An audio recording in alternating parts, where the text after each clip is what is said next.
Welcome back to the channel, guys. Today we are going to be talking about fasting for any kind of religious holiday, or if you're just, interested in fasting, whatever it might be. We're going to be going into, a deep dive, about fasting, how I would really manage my way around fasting, how I would structure a routine, or, structure my, nutrition, anything like that, right? You have to sort those things out when you're fasting. Let's say you're fasting for Ramadan, right?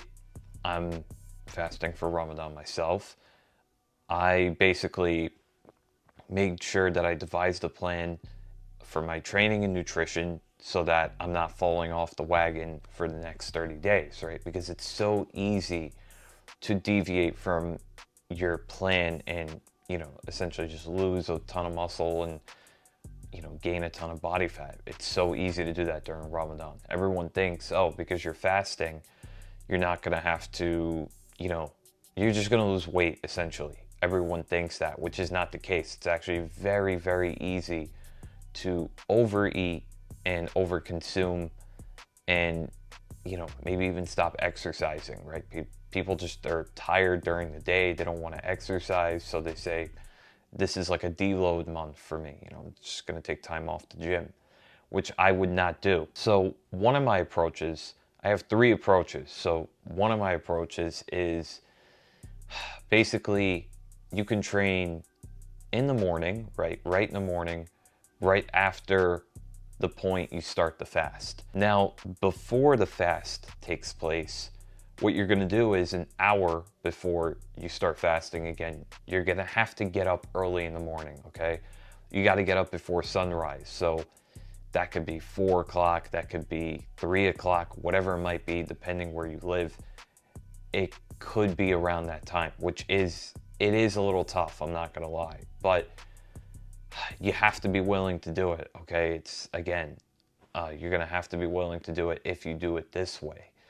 So you get up, you have a meal, right? You try to get, some carbs in, some fats, some protein, especially the carbs. You really want to fuel the session.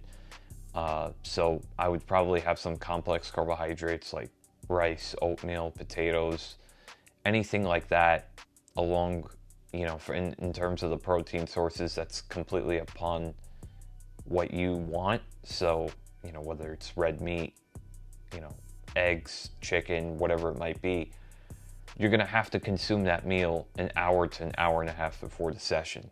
Then you go do the session.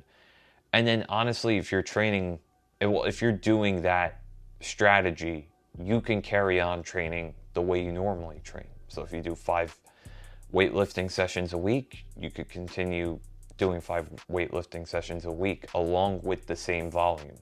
Right? You could continue doing the same volume because your system, your body's fueled, essentially. Your muscles are full of glycogen and you're going to be able to push through the intense sessions, okay? So that's one way of doing it.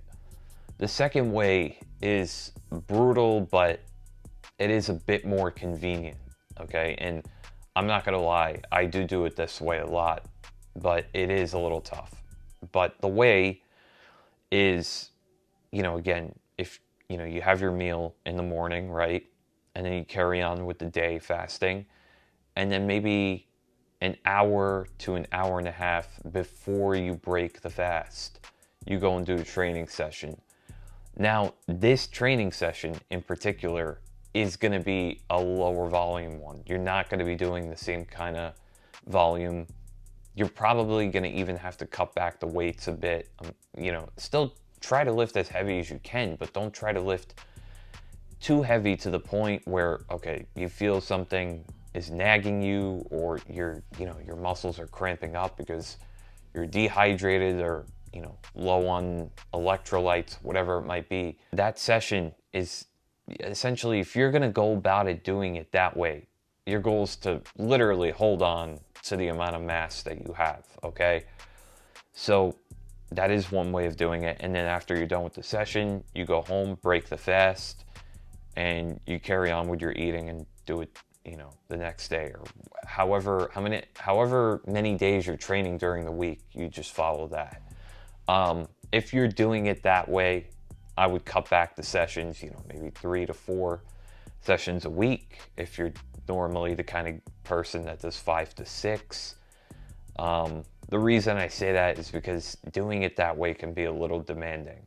You know, your body might just be totally out of it, and you're just not really going to be getting a greater return if you're doing 5, 6 sessions a week, if you're training at that time with very little fuel in your body. And then the third way to go about it is when you break the fast at night, right? You have something quick, you know, you get some quick digesting protein in your system and maybe some simple sugars, okay? The reason I say simple sugars is because you're gonna want something that's gonna digest really quick, okay? So you could go hit the session right away and then come back home for the bigger meal, okay? All you need is something just to fuel the session itself. And then you come back home again and then have your meal and carry on. So with that strategy, you can also carry on doing the same kind of sessions you normally do. You can keep the volume the same. You could keep the, you know, the weights the same, the intensity, everything like that. You could essentially keep the same.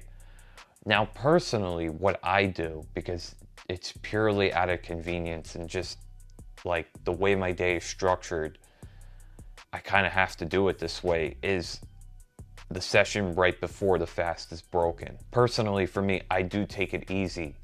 I do see it as a deload month, yes, but I'm still training hard. I'm still trying to keep my intensity up. I'm still trying to preserve what I have, okay? If I'm gonna be training that way, which I do, I'm trying to maintain what I have. You can't go into these sessions and then give it 50%, okay? You gotta try to do as much as you can within that session. And again, you really don't have to do that much in these sessions. You know, maybe what you can do is like a full body routine, right? Do 3 times a week, full body, do 2 to 3 sets each muscle in the workout. That's it. That's it. That's all you got to do. Just hard and intense, heavy, and you're good to go, okay? As far as reaching failure, you really don't need to be reaching failure. Again, I would stay away from like trying to, you know, wreck yourself. Again, because you're just going to be putting too much demand on the body, okay?